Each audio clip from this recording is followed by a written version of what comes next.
Hello guys, અમે કોલેજેથી હું આવી ગયો છું. હું મારી બેન અને ભૂખ લાગી છે એટલે મારી બેનને મેં કીધું છે તેલવાળા મમરા કરી દે.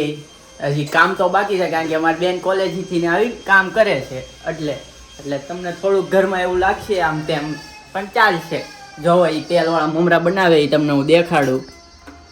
જો આ મમરા ચટણી નાખી દીધી છે, બહુ તીખા ન કરતા. તો કોણ તેલવાળા મમરા, અત્યારે બધા મમરા તો ખાતા જ છે. તેલ નાખવાનું, ચટણી નાખવાનું, મીઠું નાખવાનું. આમાં બેન આ કાંઈ લેસન કરતી હતી ને ફોન જોતી એ જો. અને મારી મમ્મી ઉપર કપડાં સુકવવા ગયા છે. કપડાં જો મારી મમ્મી રસોઈ બનાવે છે. આપણે એને પૂછ્યું શું બનાવે છે.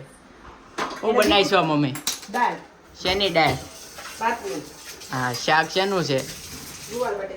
ગુવાર બટેકા. કેટલી વાર લાગશે બનતા? બનતું હોય ત્યારે બને એમ? એને શરમ આવે છે વિડીયોમાં આવતા એટલે આવો જવાબ આપે છે.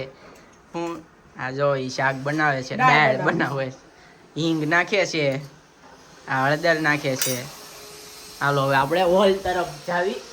બને છે, નવા પાડોશી રહેવા આવે છે જો.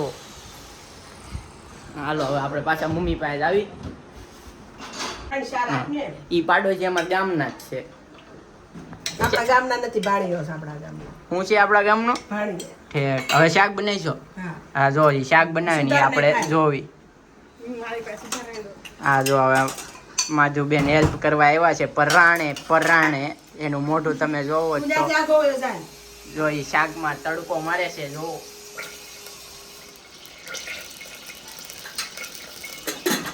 બાજુમાં તપેલું, એમાં ભાત નથી હો, દાળ નથી, ગરમ પાણી મૂકે છે.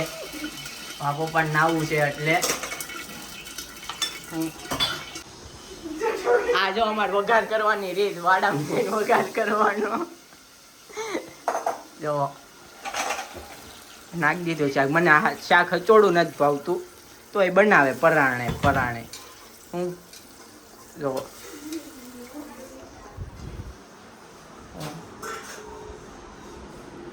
જો મારી મમ્મીએ રસોઈ તૈયાર કરી નાખી છે. આ દાળ, આ મૂળો સુધારે છે, આ શાક ગુવાર બટેકાનો. આપણે શાક નથી ભાવતું એટલે આપણે આ કેરીનો રસ લઈ લીધો છે. તમને એમ લાગતો છે ચોમાસામાં કેરીનો રસ ક્યાં, પણ અમે કેરી સ્ટોરેજ કરી રાખી છે. આ રોટલી ગરમા ગરમ, આ અમારી બેઠક ખાવાની. પછી આ અથાણું, આ કાંદા ખાઈને ઊભા થઈ ગયા છે. હવે બધા હવે પોતપોતાની જગ્યાએ સુઈ જાય. આ જો બહાર ખાઈને થોડાક બહાર હાલે જો, દાંત ખોતરે છે આ. અને અમારી બેન હવે વાસણ ધોય ને પોતામાં છે. પોતું જ મારી દીધું છે જો. તમને એનું પોતું કેવું લાગ્યું જરાક કહેજો ને. હમણાં તે ચોકડી ભરીને વાસણ ઉટકશે.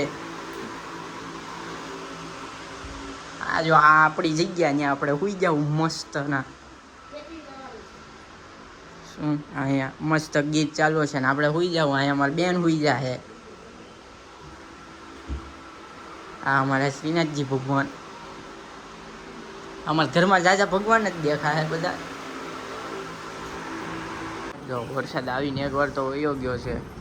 મસ્ત અંધારું થયું છે. હવે અમે અમારું કામ કરશું પેકિંગનું. ઓનલાઈન પેકિંગ છે આજે એટલે.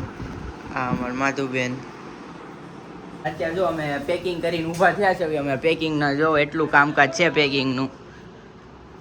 હું અને મારી બેન ઓફિસેથી આવી છે. 8 વાગે આવી ગઈ છે, પણ 7 વાગ્યાનું ખાવું કરતી હતી ત્યારે હમણાં દીવાબત્તી કર્યા ત્યારે ભગવાનની પ્રસાદી હતી ને એ અત્યારે લઈને બેઠી છે જો. અખરોટ ને કાજુ બદામ ને એવું. અને હજી આ જો આમાં મમ્મી એને કાલના વિડીયો બહુ શરમ આવતી હતી. અત્યારે મને ધમકી આપતી હતી મને વિડીયો ન લેતો ને વારો પડી જાય. ભાજી ભાંગવાનું ભાંગી નાખી. ભાજી ખાવાનું ભાંગી નાખી એટલે અત્યારે એને વિડીયો નથી લેતો હું.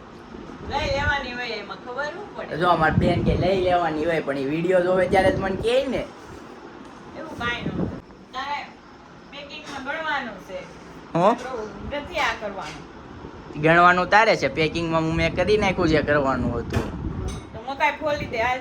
મારે નથી ખોલવી, ખોલો તમારે ખાવું છે, મારે થોડું જ ચીજ તમને દેખાડું. અંધારું હશે કારણ કે અમારે એચએમસી વાળાની લાઇટ છે, પણ એસએમસી વાળાની લાઇટ છે એ પણ બહુ નબળી લાઇટ છે. ને આજે કોલેજે જવું નહોતું તો રજાનું પછી બપોરે ઠેક આવ્યું રજાનું લેટર, કારણ કે રજા લખવા વાળા છે ને બપોરે જાગી સવારે 5:30 કોલેજ જવા ટાણે જાગે ને. એમાં બધા પછી ફાવી જાય. આપણે તો જવાનું ન હોય, હવે કોલેજ ઓફિસ તો જવું જ પડે, અને આ કોલેજ વાળા ફાવી જાય. અમે કોલેજ તો ગયા તા જ ને. લાઈક કરો અને સબસ્ક્રાઇબ કરો અને બાકી કમેન્ટ કરવાનું ભૂલતા નહીં.